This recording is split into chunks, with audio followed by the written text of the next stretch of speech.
Good morning, students. How are you all? I hope you all will be safe and sound and enjoying your good health and your vacation.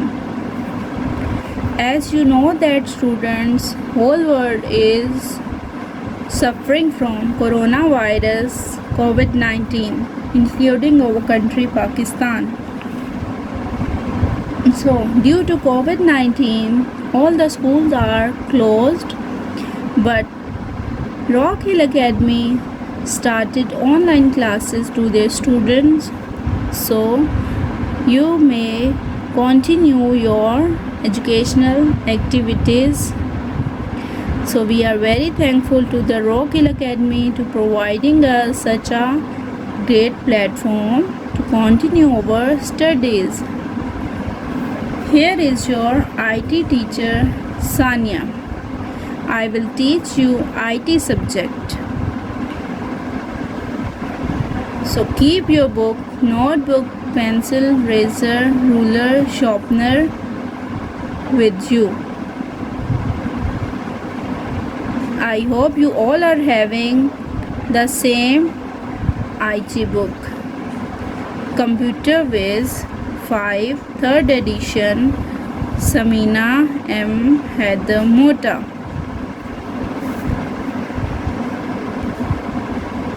Open your book. Page number 2, chapter number 1, Generations of Computer. In this lesson, we will read about the generations of the computer. Computer की generations के बारे में पढ़ेंगे, computer की inventions के बारे में पढ़ेंगे कि कंप्यूटर की जर्नी कहाँ से स्टार्ट हुई और अब तक की जो भी कंप्यूटर की जर्नी है उसमें क्या क्या इन्वेंशंस हुई इसके बारे में पढ़ेंगे.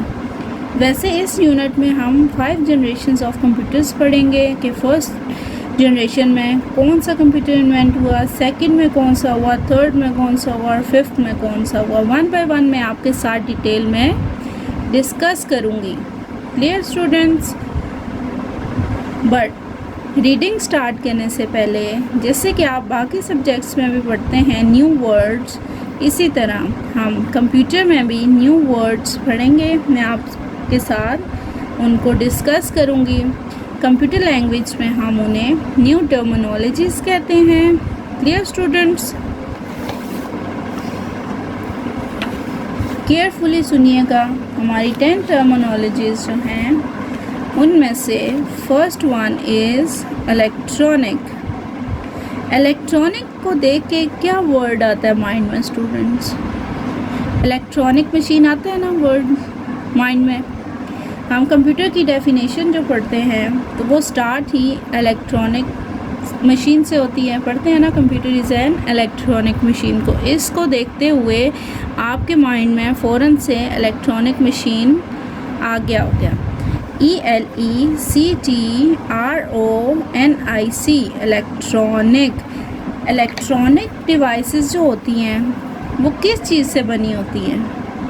उनमें सिलिकॉन चिप्स यूज़ होता है, ठीक है, और या उनमें ट्रांजिस्टर यूज़ हो गए होते हैं. उन डिवाइसेस को हम इलेक्ट्रॉनिक डिवाइसेस कहते हैं.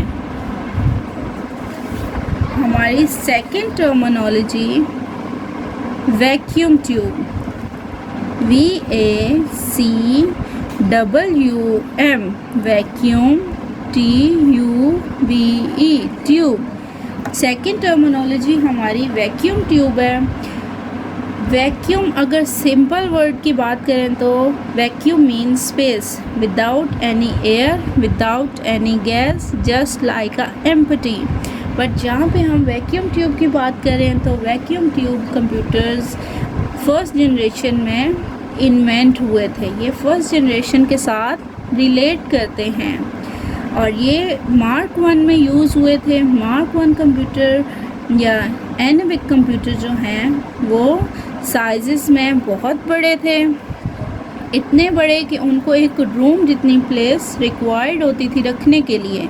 उनको चलाने के लिए स्पेशल ऑपरेटर्स रिक्वायर्ड होते थे. ठीक है स्टूडेंट्स? और वो इतनी ज़्यादा इलेक्ट्रिसिटी कंज्यूम करते थे, बहुत ज़्यादा बिजली लेते थे, इतनी ज़्यादा कि सम टाइम वो हीट अप हो जाते थे और उनका ब्रेक डाउन भी हो जाता था। Clear students? थर्ड टर्मिनोलॉजी हमारी self organization. Self organization mean खुद तंजीम। अगर हम इसका लफ्ज़ी मायने देखें तो इसका मतलब होता है खुद तंजीम। Mean organize by yourself, organize your things, organize your plans, organize your everything by yourself. Clear? Next terminology is recognition.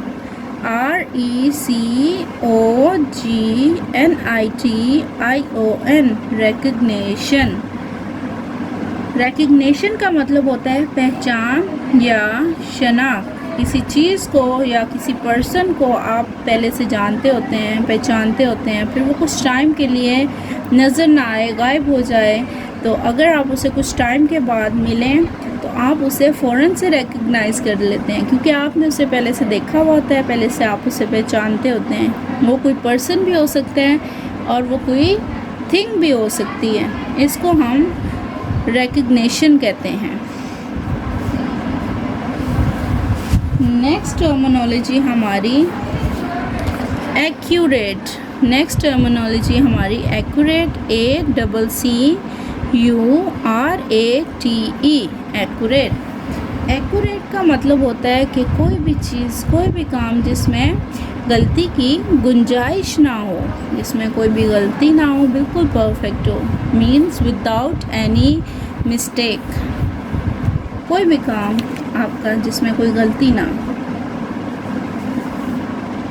Next terminology हमारी एफिशिएंट,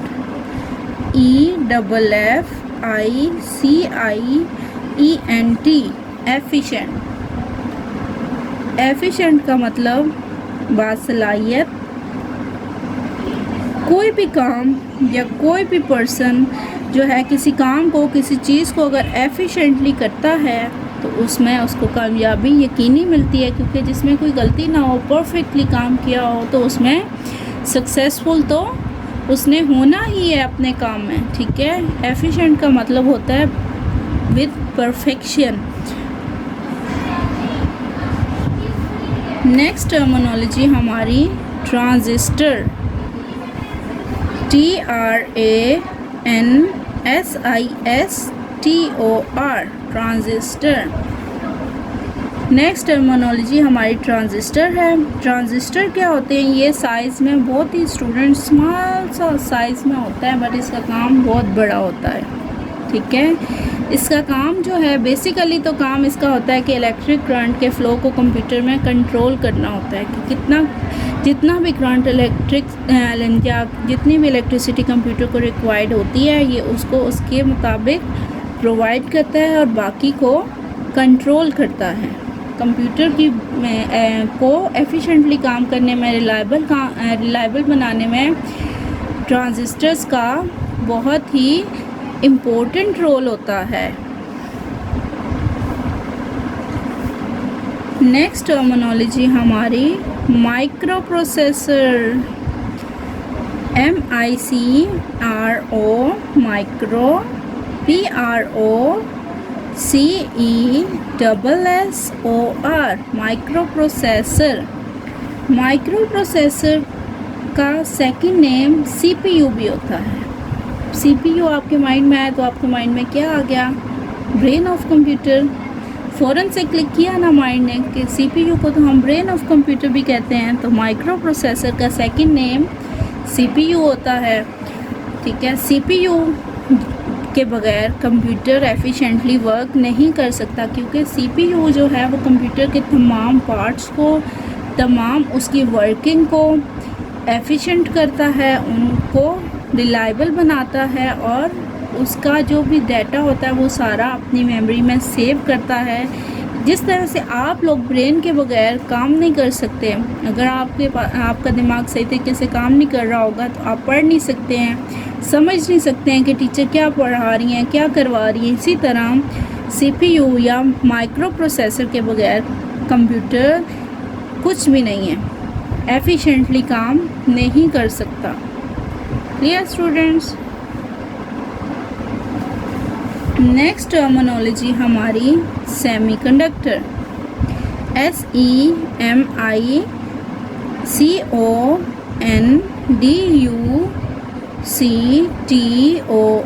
सेमीकंडक्टर। सेमीकंडक्टर का मतलब होता है गैर मौसल। It's mean that semiconductor is a substance that uses in electronics whose ability to conduct electricity increases with greater heat. Clear? And the last terminology is integrated circuit. Integrated circuit, INTIGRATED, integrated, CIRCUIT, integrated circuit. Integrated circuit को students हम ICs भी कहते हैं, इनका second name ICs भी है। और इनका काम क्या होता है या इनका पर्पस क्या होता है? इनका काम कंप्यूटर को इंस्ट्रक्शंस देना होता है कि आपने किस तरह से काम करना है और कितना उसको रिलायबल बना के आउटपुट प्रोवाइड करना है। It's mean it provide the instructions to the computer and tells the computer what to do and how to do. Clear students? So I hope कि आप लोगों को कोई भी प्रॉब्लम नहीं होगी। सो न्यू टर्मिनोलॉजीज पढ़ने के बाद अब हमारा रिटन वर्क स्टार्ट होता है। So you must have your notebook, pencil, razor, ruler and sharpener with you. Open up your notebook students, ताकि हम अपना रिटन वर्क एफिशिएंटली कर सकें।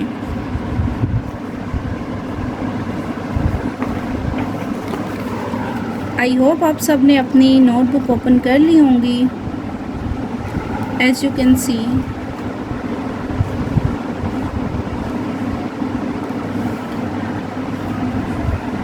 सबसे पहले आप लोग साइड पे मार्जिन लाइन ड्रॉ करेंगे। मार्जिन लाइन जैसे कि आप देख रहे हैं कि मैंने ऑलरेडी ड्रॉन की हुई है। आप भी इस तरह से मार्जिन लाइन ड्रॉ करेंगे पेज के साइड पे। उसके बाद आप लोग पेज के टॉप पे डेट एंड डे मेंशन करेंगे और यहाँ पे सी वर्क मेंशन करेंगे। क्लियर? फर्स्ट लाइन में आप चैप्टर नंबर 1 लिखेंगे और यहाँ पे pages 2 to 11। In the second line you will write generations of computer, means आप चैप्टर का नेम लिखेंगे generations of computer। Third line में आप न्यू टर्मिनोलॉजीज लिखेंगे, क्योंकि पहले आप लोग स्टूडेंट्स पेंसिल से काम करते थे, अब आप लोग पेन या पॉइंटर से काम करते हैं। तो आपके पास 2 पॉइंटर्स होने चाहिए, ब्लैक एंड ब्लू। जैसे कि आप कॉपी पे देख सकते हैं कि जो चीज़ें मैंने ब्लैक से लिखी है, इसी तरह सेम सीक्वेंस में आप लोग भी सेम तरीके से काम लिखेंगे। चैप्टर नंबर 1, पेजेस, यूनिट का नेम और न्यू टर्मिनोलॉजीज, ये सब चीज़ें आप ब्लैक पॉइंटर या ब्लैक पेन से लिखेंगे। उसके नीचे यहाँ से लाइन नंबर 4 से आप टर्मिनोलॉजीज लिखना स्टार्ट करेंगे। यहाँ पे आप नंबरिंग देंगे और यहाँ पे आप फर्स्ट टर्मिनोलॉजी लिखेंगे इलेक्ट्रॉनिक। सेकंड में आप वैक्यूम ट्यूब लिखेंगे और आपको पता ही है कि सब जॉइनिंग में लिखते हैं। थर्ड टर्मिनोलॉजी हमारी सेल्फ ऑर्गेनाइजेशन। फोर्थ टर्मिनोलॉजी हमारी रिकग्निशन। फिफ्थ टर्मिनोलॉजी हमारी एक्यूरेट। सेम इसी तरह सिक्स्थ टर्मिनोलॉजी हमारी एफिशिएंट। सेवंथ टर्मिनोलॉजी हमारी ट्रांजिस्टर। एट टर्मिनोलॉजी हमारी माइक्रो प्रोसेसर। नाइन टर्मिनोलॉजी हमारी semi conductor. And the last terminology is integrated circuit. I hope students आप लोगों ने मेरे साथ साथ अपना रिटन वर्क भी कर लिया होगा। बहुत ही केयरफुली आपने अपना नोटबुक पे काम नोट करना है विदाउट स्पेलिंग मिस्टेक्स, क्लियर। और आपने इन टर्मिनोलॉजीज़ को बहुत अच्छे तरीके से पढ़ना भी है, इनको याद भी करना है, नोटबुक पे बहुत नीटली इसको लिखना भी है और आपने अपना काम साथ साथ कंटिन्यू रखना है ताकि जब आप लोग स्कूल वापस आएँ तो आपका काम कंप्लीट हो और ये काम आपका चेक किया जाएगा जब आप स्कूल आएंगे। सो इसी सीक्वेंस में आप मेरे साथ साथ अपना रिटन वर्क भी करेंगे और जो आपको पढ़ाया जाएगा उसको भी केयरफुली सुनेंगे और उसे याद भी करेंगे, क्योंकि जब आप लोगों के वेरी सून जब इंशाल्लाह स्कूल खुल जाएंगे, हालात बेहतर होंगे तो आपका प्रॉपरली काम चेक किया जाएगा।